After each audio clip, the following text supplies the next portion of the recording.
Our reading is from the Gospel of John, chapter 13, verses 1 to 17 and 33 to 35. I'm reading from the Message version of the Bible. At the end, when I say, "For the word of the Lord," I invite you to type in the comments section, "Thanks be to God." Listen now for the word of the Lord. Just before the Passover feast, Jesus knew that the time had come to leave this world to go to the Father. Having loved his dear companions, he continued to love them right to the end. It was supper time. The devil by now had Judas, son of Simon the Iscariot, firmly in his grip, all set for the betrayal. Jesus knew that the Father had put him in complete charge of everything, that he came from God and was on his way back to God. So he got up from the supper table, set aside his robe, and put on an apron.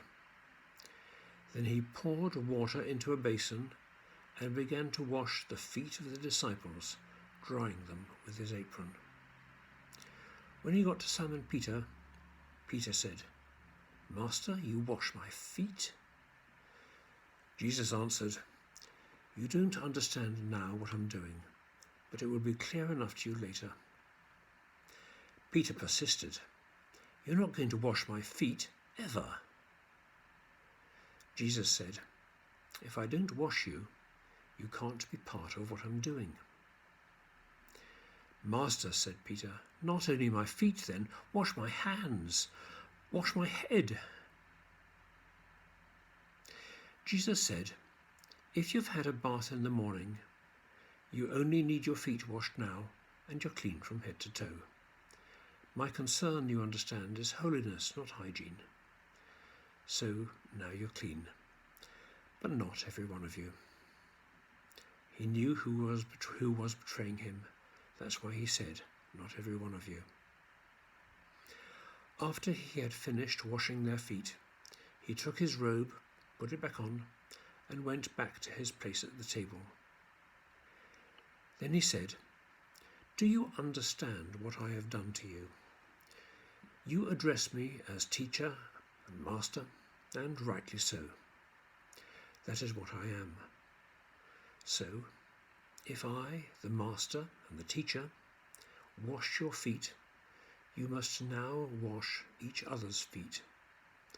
I've laid down a pattern for you. What I've done, you do. I'm only pointing out the obvious. A servant is not ranked above his master. An employee doesn't give orders to the employer.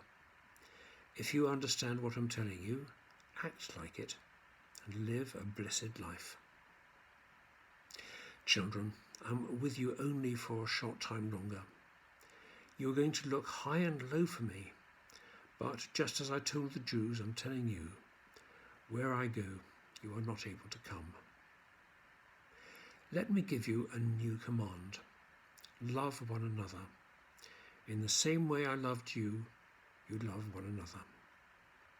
This is how everyone will recognize that you are my disciples, when they see the love you have for each other." For the word of the Lord, thanks be to God.